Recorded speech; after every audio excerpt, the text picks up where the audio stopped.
Dewa Obat Terkuat. Bab 87. Jantung Xia Yun tiba-tiba berdebar kencang. Beraninya dia salah paham lagi. Jika dia melakukan kesalahan lagi, dia harus segera keluar dari grup Linglong. Tidak peduli pencapaian apa yang telah dia capai di masa lalu, jika dia menyinggung Lin Yi, konsekuensinya bukanlah sesuatu yang dapat dia tanggung. Grup Linglong kami sangat ingin bekerja sama dengan grup Ye. Xia Yun Dao berkata, saya sudah membaca rencana proyek baru Ye, bagus sekali. Dia mengacungkan jempol, dengan ekspresi berlebihan di wajahnya. Tuan Ye benar dengan apa yang dia katakan hari itu. Kita harus mengambil pandangan jangka panjang daripada berfokus pada keuntungan kecil yang ada di depan kita. Masa depan bahkan lebih layak untuk dinantikan. Lin Yi sedikit mengernyit, jelas tidak ingin mendengar omong kosong Xia Yun. Melihat darinya, Xia Yun segera menutup mulutnya, jakunnya meluncur, dan berkata dengan serius, Tuan Ye, sejujurnya, saya tahu harga dasar Ye dari saluran lain. Ye Qiansui tidak berkata apa-apa. Tentu saja dia tahu bahwa ada pengkhianat di keluarga Ye yang menjual rahasia bisnis penting keluarga Ye kepada Fang Zaitian, dan dia sedang menyelidikinya. Harga dasar Ye Group 150 juta. Xia Yun Dao berkata, harga yang bisa saya ambil sekarang adalah 50 juta. Hati Ye Qiansui tergerak, dan dia tiba-tiba mendapat diskon 50 juta. Kejutan yang tiba-tiba ini membuatnya sedikit terkejut, dia tidak bisa menahan diri untuk tidak menoleh dan melirik Lin Yi tidak melihat kejutan di matanya. Bagi Tuan Ye, alangkah baiknya jika bisa menghemat 50 juta. Dia hendak berbicara dan setuju, tapi Lin Yi mendengus pelan. 50 juta, biasa saja, itu saja. Dia melirik Xia Yun dan berkata, harga totalnya 50 juta, dan kontrak bisa segera ditandatangani. Ye Qiansui kaget, total harganya 50 juta. Hahaha, tentu saja, tentu saja. Saya sudah membawa kontraknya dan ketentuan terkait sudah diubah. Kalian berdua bisa melihatnya. Melihat Lin Yi mengangguk, Xia Yun menghela nafas lega. Tentu saja dia tahu bahwa meskipun dia bekerja sama dengan Ye secara gratis, Presiden tidak akan keberatan sama sekali. Tapi bisnis adalah bisnis, dan jika dia tidak membicarakan satu sen pun, itu tidak menghormati Tuan Ye.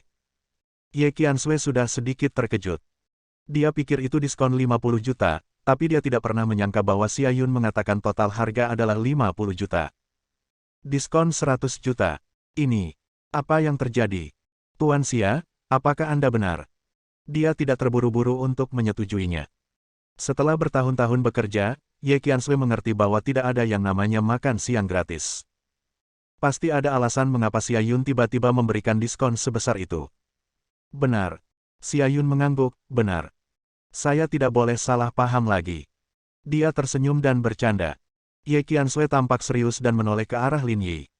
Dia sepertinya merasa bahwa masalah ini ada hubungannya dengan Lin Yi, tapi dia benar-benar tidak tahu apa hubungannya dengan Lin Yi. Salah satunya adalah seorang taipan bisnis di utara, dan yang lainnya adalah seorang pria yang baru saja kembali dari penjara selama 6 tahun.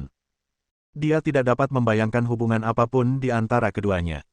Ye Qiansui berpikir dengan hati-hati, tetapi tidak dapat memahami apapun.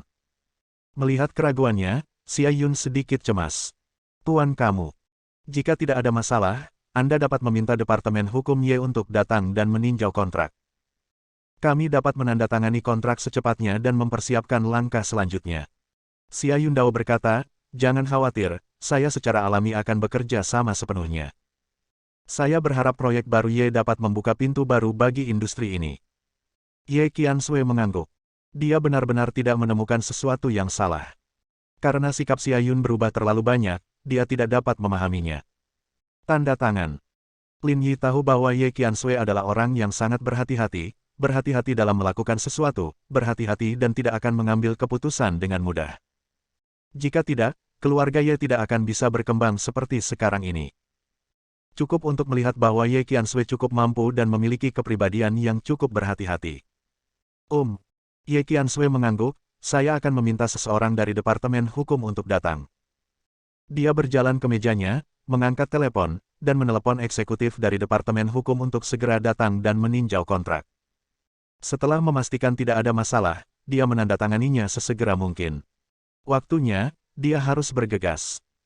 Ketika semuanya sudah selesai dan kedua belah pihak menandatangani dan menyegelnya, itu terlihat formal tetapi agak santai, Ye Qiansui akhirnya menghela nafas lega. Dia hampir tidak bisa tidur beberapa hari terakhir ini. Perasaan dicekik di leher seseorang sungguh tidak nyaman. Dia takut Tuan Ye tidak akan mampu melewati rintangan ini, tapi di luar dugaan, sepertinya ini bukan masalah besar sama sekali.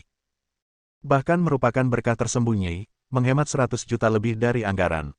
Tuan Ye, saya menunggu kabar baik Anda. Puas, Xia Yun pergi dengan kontraknya. Sepertinya dialah yang memanfaatkannya. Panggilan. Ye Qiansui menghela napas dan merasa rileks. Saya masih tidak mengerti sesuatu. Dia memandang Lin Yi, mengapa Xia Yun berubah seperti ini? Saya juga tidak mengerti. Lin Yi tersenyum dan berkata, mungkin, laki-laki itu sendiri berubah-ubah. Ye Qiansui tersenyum, dengan mudah dan tanpa merasa lelah. Lin Yi belum pernah melihat senyuman seperti itu untuk waktu yang tidak diketahui. Kamu harus lebih banyak tersenyum dan jangan selalu memasang wajah cemberut. Dia berkata dengan lembut, kamu terlihat cantik saat tersenyum. Ye Qiansui terkejut, lalu sedikit mengangguk, ya. Ayo pulang dan minta ibumu memasak hidangan enak. Mari kita rayakan. Lin Yi membawa Ye Qiansui dan pergi. Tidak peduli apakah dia pulang kerja atau tidak, itu adalah hal baik tentang bosnya. Dia bisa pergi kapanpun dia mau dan tidak ada yang bisa mengendalikannya. Begitu mereka berdua turun, pintu kantor seorang eksekutif langsung tertutup. Eksekutif tersebut menutup pintu dan jendela dengan rapat, segera mengambil ponselnya dan memutar nomor tersebut. Tuan Gao, kontraknya sudah ditandatangani, dan total harganya hanya 50 juta. Di ujung lain telepon, Gao Fei tidak percaya. Dia mengira dia salah dengar, 50 juta. Sulit untuk menegosiasikan harga dasar Ye Qiansui sebesar 150 juta. Bagaimana Linglong Group bisa memberikan harga total 50 juta dengan diskon 100 juta? Mereka bahkan tidak peduli dengan biayanya dan lebih memilih kehilangan uang daripada bekerja sama dengan Ye Qiansui. Mustahil. Benar-benar mustahil. Kamu tidak bercanda. Itu benar sekali. Kontraknya baru saja ditandatangani dan saya melihatnya dengan mata kepala sendiri. Gao Fei merasa telinganya sedikit berdenging, meletakkan ponselnya, dan menjadi sedikit kesal.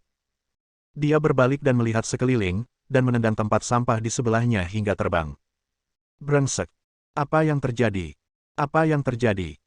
Dia mencoba segala cara yang mungkin untuk menghancurkan keluarga Ye, tetapi tampaknya dia malah banyak membantu keluarga Ye dan menyelamatkan 100 juta Ye Qiansui. Gao Fei menarik napas dalam-dalam dan mengirim pesan teks ke Fang Zaitian untuk menceritakan apa yang terjadi. Dan pada saat yang sama, keluarga Fang. Pertemuan keluarga bulanan selalu meriah. Tapi kegembiraan seperti ini bukanlah kegembiraan, tapi bau mesiu selalu menyengat. Sebagai kepala keluarga Fang, Fang Yuan pada dasarnya telah melepaskan dan menyerahkan seluruh harta benda keluarga Fang kepada generasi muda untuk diurus. Setiap cucunya bertanggung jawab atas suatu bagian. Fang Zaitian tahu bahwa dia ingin bersaing dengan orang lain dan menjadi kepala keluarga Fang di masa depan, jadi memenangkan proyek baru Ye sangatlah penting. Hari ini, dia penuh percaya diri dan berjalan dengan sedikit arogansi dan penghinaan. Dia pasti menang. Kakek, izinkan aku bersulang untukmu. Fang Zaitian berdiri, memegang cangkir dengan kedua tangannya dan berkata, Zaitian tidak akan pernah mengecewakanmu. Saya telah melakukan apa yang Anda minta. Begitu dia selesai berbicara, ponsel di atas meja berbunyi. Fang Zaitian melirik pesan teks di layar, gelas anggur di tangannya bergetar, dan wajahnya tiba-tiba menjadi pucat. Bab 88. Dia melihat nomor dan kata-kata sederhana di atasnya, ditandatangani oleh Linglong. Hati Fang Zaitian tiba-tiba tenggelam. Apakah kontrak antara Ye dan Linglong Group ditandatangani sekarang? Bagaimana bisa secepat itu? Dia memperkirakan akan memakan banyak waktu bagi kedua belah pihak untuk menegosiasikan masalah ini, dan Ye harus membayar mahal. Tapi ini baru sehari. Bukankah dia sudah menjelaskannya kepada Xia Yun di pagi hari? Ada apa, Zaitian? Seseorang memperhatikan bahwa ekspresi Fang Zaitian salah dan dengan sengaja bertanya, saya bersulang untuk kakek, tetapi Anda bahkan tidak memperhatikan. Jangan katakan itu. Dia telah melakukan pelayanan yang berjasa di surga, dan kontribusinya terhadap keluarga sangat besar. Kakek tidak akan menyalahkannya. Orang lain berkata dengan cara yang aneh. Fang Zaitian bereaksi dan menatap kedua orang itu. Saya tidak linglung, saya hanya bertanya-tanya apakah ada sesuatu yang saya lewatkan dan saya tidak melaporkannya kepada kakek. Dia menarik napas dalam-dalam dan tersenyum, kakek, jangan khawatir, masalah ini sudah diselesaikan. Tidak akan ada masalah. Tunggu saja kabar baiknya. Fang Yuan melirik Fang Zaitian, tersenyum dan mengangguk. Kalian semua adalah cucuku. Keluarga Fang harus bergantung padamu di masa depan. Aku harap kalian semua bekerja keras. Dia melihat sekeliling, mengambil gelas anggur, dan menyesapnya. Fang Zaitian segera meminum seluruh gelasnya. Zaitian melakukan pekerjaan dengan baik kali ini. Yang lainnya, kamu harus bekerja keras, mengerti? Ya, kakek. Fang Yuan jelas sedang dalam suasana hati yang baik. Ia sangat puas dengan apa yang telah dilakukan Fang Zaitian. Dia sekarang sudah tua, dan beberapa putranya telah dikirim ke ibu kota provinsi, atau bahkan untuk berkembang di luar provinsi, untuk memperluas jalur keluarga Fang. Sedangkan untuk wilayah basis Tianhai, tidak ada masalah baginya untuk bertanggung jawab dan melatih beberapa cucu. Ketika dia membuat keputusan seperti itu untuk perkembangan jangka panjang keluarga Fang. Tapi sekarang, semuanya berjalan sesuai rencananya, bagaimana dia bisa tidak bahagia? Terima kasih kakek. Aku pasti akan bekerja keras dan tidak akan pernah mengecewakanmu. Fang Zaitian berkata dengan penuh semangat. Beberapa orang lainnya, meski juga memiliki senyuman di wajahnya, namun hatinya tidak bahagia. Jika Fang Zaitian dipuji, maka mereka tentu akan tertinggal. Mereka tidak menyangka Fang Zaitian bisa mendapatkan proyek menjanjikan dari Ye dengan begitu mudah. Fang Zaitian berbicara hampir sepanjang makan malam, dan wajahnya yang berseri-seri dan bangga membuat orang lain semakin tidak nyaman. Tapi Fang Yuan sangat senang sehingga tidak ada yang berani mengucapkan sepatah kata pun. Oke, kerja bagus. Kamu layak menjadi cucuku. Fang Yuan begitu gembira hingga dia meminum banyak anggur, aku lega keluarga Fang akan memilikimu di masa depan. Anda mungkin tidak bersungguh-sungguh saat mengatakannya, tetapi Anda pasti terdengar disengaja saat mendengarnya. Ketika Fang Zaitian mendengar ini, dia berdiri dengan lebih bersemangat dan mengisi seluruh gelas anggur lagi. Kakek, aku adalah keturunanmu, dan aku bersedia melakukan apapun demi keluarga Fang. Dia menuangkan minuman keras ke tenggorokannya dalam satu tegukan. Sensasi terbakar membuat matanya memerah. Setelah 3 putaran minum, Fang Yuan menjadi mabuk dan kembali beristirahat. Dia minum paling banyak hari ini dalam waktu yang lama. Tentu saja, itu karena Fang Zaitian tampil bagus. Seseorang menyuruh Fang Yuan kembali untuk beristirahat. Fang Zaitian duduk di sana, bersandar di kursi, sedikit mengangkat kepalanya dan menatap sepupunya. Kakek tidak ada di sini, jadi kita tidak perlu berpura-pura lagi. Dia berkata dengan tenang, saya sudah mengurus masalah ini. Tahukah Anda berapa banyak uang yang dapat dihasilkan untuk keluarga Fang? Tidak, kamu pasti tidak tahu, hahaha.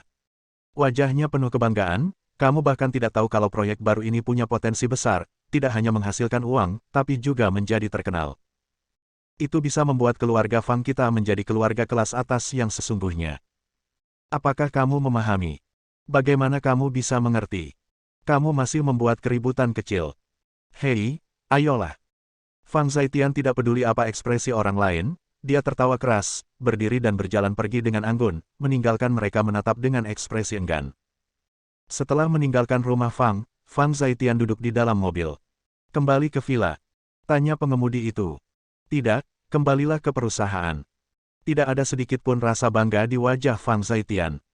Dia mengeluarkan ponselnya dan melihat sekilas pesan teks yang dikirim oleh Gao Fei. Meski hanya beberapa kata, itu membuat Fang Zaitian merasa ada yang tidak beres. Dia baru saja mengatakan di depan Fang Yuan di malam hari bahwa masalahnya telah diselesaikan, dan dia telah mengatakannya dengan lantang. Jika dia gagal, dia pasti akan tamat. Tamparan ini tidak hanya terjadi di wajahnya, tetapi juga di wajah Fang Yuan. Kembali ke perusahaan, Fang Zaitian menutup pintu dan segera memanggil Gao Fei, nadanya dingin. Apa yang terjadi? Kenapa kamu menandatanganinya? Berapa biayanya? Dia sedikit cemas. Di rumah Fang, dia tidak berani menelepon, atau bahkan melihat ponselnya, karena takut ketahuan. Haha, kamu bertanya padaku. Aku ingin bertanya padamu. Gao Fei tidak sopan, menjual rahasia dagang yang begitu penting kepadamu, kamu melakukan ini. 50 juta. Ditandatangani dengan harga 50 juta. Harganya 100 juta lebih murah dari harga terendah Ye Qiansui. Dia tidak bisa menahan diri untuk tidak berteriak, aku benar-benar menyesal menjual barang ini padamu, sampah. Sebelum Fang Zaitian sempat memarahinya kembali, Gao Fei sudah menutup telepon. 50 juta. Kamu sebenarnya menandatangani kontrak dengan Linglong Group seharga 50 juta. Mustahil. Ini benar-benar mustahil. Bahkan jika biayanya lebih dari 50 juta, apakah bajingan Xia Yun itu gila? Ekspresi wajah Fang Zhaitian sangat rumit. Dia tidak bisa mempercayainya sama sekali. Jika dia tidak tahu bahwa Gao Fei memiliki konflik dengan keluarga Ye dan ingin menghancurkan keluarga Ye, dia akan curiga bahwa Gao Fei berbohong padanya. 50 juta. Wajahnya berkedut, yang berarti Ye dan Linglong Group telah mencapai kerja sama. Rahasia dagang yang dia beli dengan banyak uang sama sekali tidak berguna. Itu tidak menghalangi tenggorokan Ye sama sekali. Sebaliknya, dia mengangkat batu dan memukul kakinya sendiri. Tidak mustahil. Fang Zhaitian menggelengkan kepalanya, dengan ekspresi garang di wajahnya, aku tidak akan pernah membiarkan mereka berhasil bekerja sama. Kakek pasti belum mengetahui berita ini. Aku harus menghancurkan kerja sama mereka sebelum kakek mengetahuinya. Ada sedikit kegilaan dan kecemasan di matanya. Jika Fang Yuan mengetahui hal ini, dia akan memiliki masa depan yang buruk. Dengan amarah Fang Yuan, dia pasti akan marah dan langsung mengusirnya dari keluarga Fang. Fang Zhaitian berjalan mondar-mandir di kantor, memikirkan tindakan pencegahan. Sekarang keluarga Ye ingin bekerja sama dengan Linglong, setelah menandatangani kontrak, mereka mungkin akan memulainya secepat mungkin. Dia berjalan cepat dan tiba-tiba berhenti, jika Anda bahkan tidak memiliki pabrik, saya akan lihat apa yang dapat Anda lakukan. Fang Zhaitian tertawa, kegilaan di matanya tidak bisa disembunyikan sama sekali. Pada waktu itu, villa keluarga Ye. Setelah keluarga makan malam, Ye Qiansui jarang kembali ke kamarnya dan terus bekerja. Dia duduk di sofa di ruang tamu, bersandar ke samping dan dengan lembut menutupi kakinya dengan syal kasa. Di sisi lain, Lin Yi sedang duduk membuat teh, tidak melihat TV, dan tentu saja tidak menatap Ye Qiansui, hanya menatap tehnya. Setelah menandatangani kontrak dengan Linglong Group, kami dapat memulai proyek baru. Ye Qiansui berkata, apakah kamu punya saran? Dia tidak tahu bagaimana semua ini terjadi. Rasanya seperti mimpi, dan sepertinya ada hubungannya dengan Lin Yidu, tapi dia tidak dapat menemukan hubungannya sama sekali. Tapi sejak itu terjadi, terimalah, setidaknya itu bukan hal yang buruk. Saya kira kerja sama dengan Yang Rong dan rumah sakit pertama bisa dilakukan terlebih dahulu. Lin Yi berkata, perlu waktu beberapa hari lagi di pabrik. Kita perlu menciptakan opini publik terlebih dahulu. Efeknya akan bagus. Saya menyarankan agar kita mengundang beberapa senior di industri ini untuk berdiri. Dia menatap Ye Qiansui dengan mata cerah, misalnya, Fang Yuan, lelaki tua dari keluarga Fang. Bersambung.